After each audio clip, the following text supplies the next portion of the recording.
la ville de Blois restaure son patrimoine et prend soin des objets remarquables qui constituent les témoins de son passé. 3 œuvres conservées à l'église Saint-Nicolas, au Château Royal et à la Maison de la Magie viennent ainsi de partir en atelier.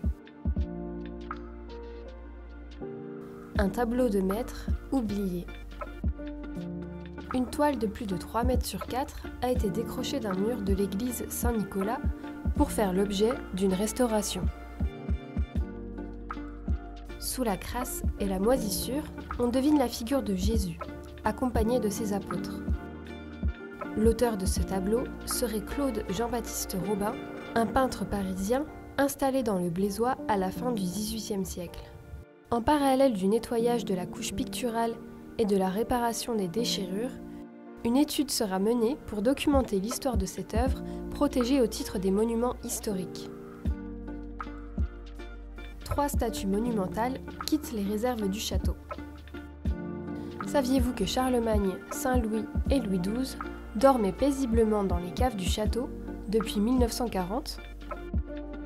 En réalité, ce sont bien leurs alter-ego de plâtre qui étaient jusqu'alors entreposés dans cette partie du monument. Avec le temps, l'humidité a entraîné des dégradations sur les œuvres.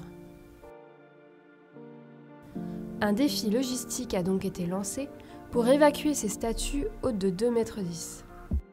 Grâce à une grue télescopique, une équipe spécialisée dans la manutention des œuvres fragiles est parvenue à libérer ces hommes illustres sans dommage. Ils ont pris la direction d'un atelier afin d'être nettoyés et consolidés, et seront par la suite exposés au public dans le vestibule de l'aile Gaston d'Orléans. L'horloge mystérieuse de Jean-Eugène Robert-Houdin va faire peau neuve. Conçue vers le milieu du XIXe siècle, l'horloge mystérieuse de Robert-Houdin est un vrai bijou d'ingéniosité. Avec ce mécanisme, le célèbre magicien donne l'illusion que les aiguilles du cadran tournent toutes seules, comme par magie. Au fil des années, cette horloge mythique a subi quelques problèmes de corrosion et nécessite un dépoussiérage. L'horloge a ainsi été entièrement démontée pour être amenée en Belgique où elle sera restaurée. Rendez-vous au printemps 2023 pour redécouvrir cet objet fascinant.